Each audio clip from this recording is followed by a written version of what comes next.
Hi, I'm Anastasiia, a language teacher and enthusiast, and in this video I'll tell you about my experience studying at Omeida Chinese Academy in Yangshuo, China.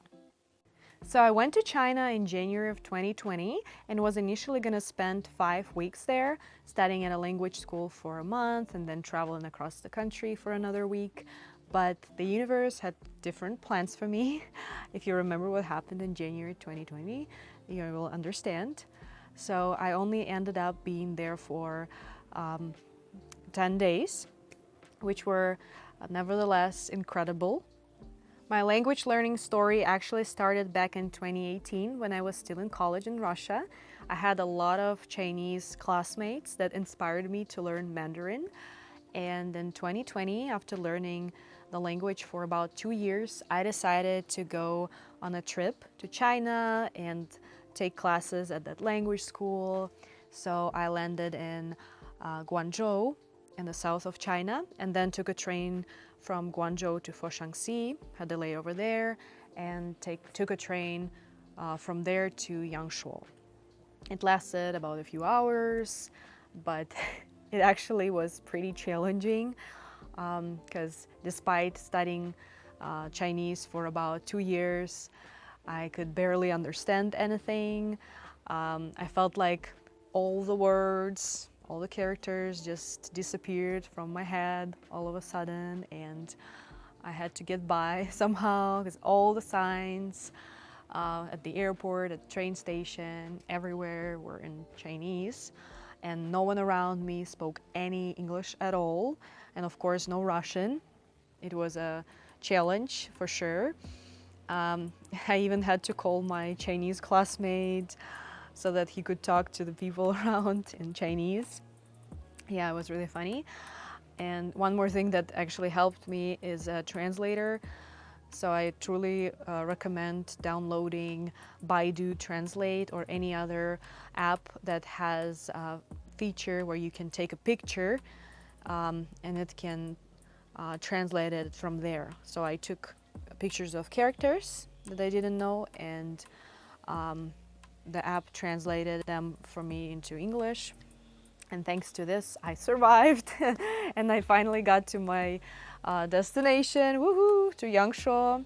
And Yangshuo is such a pretty town. It's very, very small, but it's very cozy and beautiful. It's actually considered to be one of the prettiest places in China, and I haven't been to that many places, to be honest with you, because I only had 10 days, like I said, in China, and then due to COVID I had to go back to Russia. But I truly believe that it's one of the most beautiful towns because it has beautiful mountains, river. Yeah, the nature there is just gorgeous. So yeah, if you decide to go to a language school and you prefer small towns to bigger cities, you should definitely go to Yangshuo. Yeah, despite being a small town, there are plentiful restaurants, bars, shops. You can always find something to do, and the food there tastes really good as far as I remember. Yeah. Do you like what you're seeing so far? Book a free consultation with me by clicking on the link below in the description to learn more about the school, the area, and get a customized experience, or wait till the end of the video to get a promo code to book classes at the school. And the school itself is also amazing. I had classes in the morning from I think 9 a.m. till 12. So 3 hours of classes every day. It was enough, believe me, because with Chinese you just get overwhelmed very fast. But I feel like in those 10 days at the language school, I actually progressed much more than in 2 years of studying the language on my own, even with the help of my Chinese classmates and friends. But yeah, the classes at Yangshuo, at Omeida Chinese Academy, definitely helped.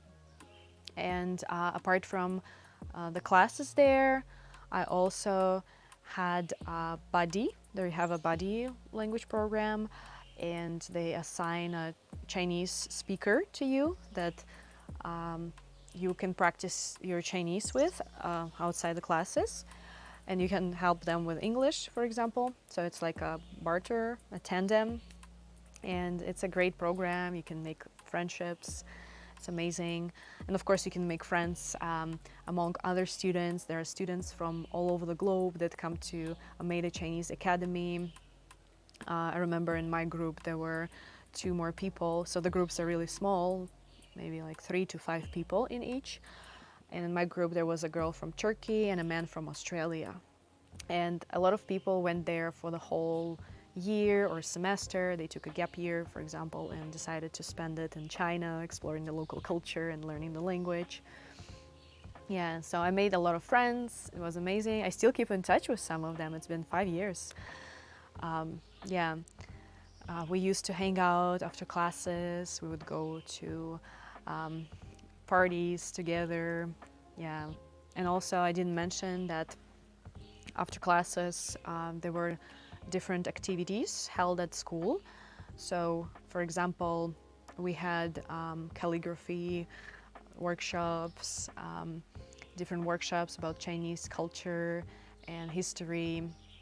I was lucky because I was there during Chinese New Year celebration, which usually takes place either at the end of January or the beginning of February. And we had some lectures about the holidays traditions. The school also hosted cooking classes, handcrafts workshops. We decorated the school for New Year's all together. It was really fun. The school building was very cozy, was very nice. It was right in the city center, and it was very close from the student residence where all the students usually live. It was like a 5-minute walk. And the student residence was also very nice. I was lucky because I lived there alone in a room, but usually if you want to live alone, you have to pay a little extra. But I recommend living with a native speaker, so they can place you with a local student from China and the one that is learning English, for example, and you can also practice Chinese or English together and help each other out. But in my case, I went there during the winter break and summer break. They normally don't have that many Chinese students there, so because they go home for the break. So I ended up staying in the room alone. Oh, about the students' residence. So I went to China in the winter, right? It was January. And even though it wasn't in the north of China, it wasn't as cold as in Russia, but still it would get down to 10 to 15 degrees Celsius, which is about 50 to 60 degrees Fahrenheit in the south. But the thing is that they had no heating. And if you're outside, it's totally fine. But when you're inside your dorm, it gets pretty cold, right? Especially if you're trying to sleep. So inside there was no heating. There was only an AC with a hot mode. And the problem was that once you turn it on, it works for about an hour and then it turns off automatically once it gets warmer. And if you're sleeping, you have to wake up at night to turn it on again. And I had to sleep in my jacket. I had to put on several layers, a few covers, because I was really, really cold. Some people buy thermo clothes, like underwear, and wear it at night. I haven't tried that, but I believe that could help. And one more thing is that to take a hot shower, you would have to wait for a while because they didn't have like central, what do you call it, water plumbing system. There was a boiler that you had to turn on and wait for about an hour, and only then you could take a hot shower. So yes, this was a huge con of being there. Yeah, but overall my experience was super fun. I celebrated Chinese New Year there, like I said. The school organized the whole celebration. We went out for dinner to a fancy restaurant. There was a huge table of various Chinese meals. And how they do it, they rotate this table so everyone gets to try everything little by little. And then we also lit fireworks and some sparklers, and then went back to our school and watched TV show, like traditional TV show that Chinese watch New Year's. One thing you need to know about the Chinese New Year is that it's super freaking loud. Due to all the fireworks, firecrackers, there's so much going on. I truly felt like there was a World War III that just started, and I could barely fall asleep. I think I didn't sleep all night that night because the walls there weren't very soundproof, so I could perfectly hear all the noise. It was terrible. So, and I also got sick that night, so that's why I decided not to party all night long.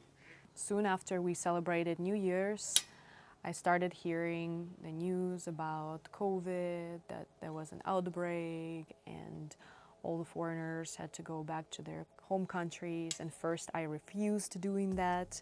I was like, oh, it's no big deal, it's not that serious. I'm just gonna stay here.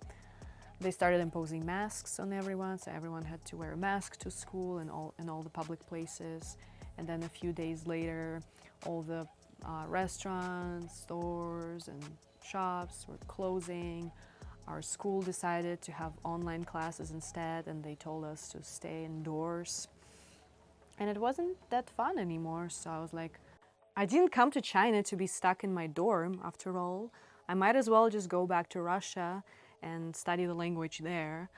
So yeah, eventually I had to give in, buy a ticket back home and return to Russia. I was super sad since I had been looking forward to the trip. I had been so excited about it, saving up money, investing my time into doing all the research and yeah, planning everything. But that's life, I guess. Anyways, it was an amazing experience, and I wish I could go back there one day. I would totally do it in the summer because it's much warmer, although it does get too hot sometimes.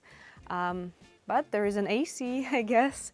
It's easier to survive with an AC when it's hot than when it's super cold, I believe. The best time would probably be in the spring or fall. It's not too cold and not too hot. But in the summer, they usually have tons of weekend activities, weekend trips. They do hiking, kayaking, yeah, spend a lot of time outdoors. When I was there in the winter, there wasn't that much going on in terms of that. So yeah, I'd recommend going there at a different time. But it was really fun celebrating Chinese New Year's again. And I also enjoyed volunteering a lot. That's another aspect I want to tell you about. If you're a native English speaker or you speak English fluently, you can actually teach it to Chinese students. Omeida Chinese Academy collaborates with an English school there, and they do a partnership, and those students that go to study Chinese at Omeida usually also practice their language with native speakers from the English school.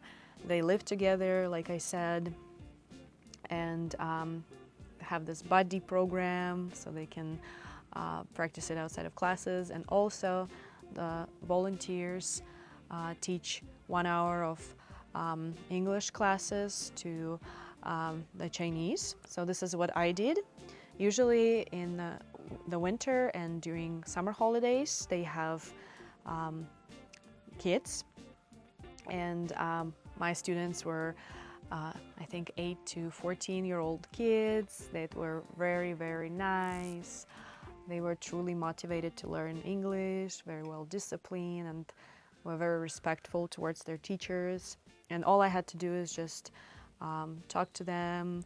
It was a kind of a speaking club where I had to help them practice their speaking skills with me, so it wasn't that hard. I didn't have to do any lesson planning at all.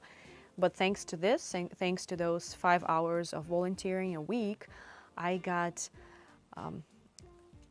free accommodation. So I lived in the student residence for free, and also 2 free meals a day. The thing is that school prepared some food for their students, and normally we had lunches and dinners together. So first I would have breakfast on my own. I would go out to eat, for example, and then I would have lunch and dinner at school, which was really yummy. They cooked authentic Chinese cuisine. And this was the time when I could also interact with other students, practice my Chinese. Yeah, it was an amazing time. So yeah, I truly recommend volunteering for the school. All you need to do is send them your resume. It's wonderful if you have some teaching experience, maybe you worked as a tutor before. Record a video of yourself speaking, and they will let you know if you qualify for it. Want to book classes at Omeida? Use the promo code Linguenture and get a 200 yuan discount from me. Anyways, this is all I wanted to share with you. If you have any questions, feel free to leave them in the comments. You can also visit my website, linguenture.com. I posted a blog post about my experience in China there. You can also learn about other language schools that I've been to. And yeah, thank you so much for watching it. I hope you enjoyed it. Please don't forget to like this video, subscribe to my channel to learn more about my language adventures, and see you in the next video. Bye bye!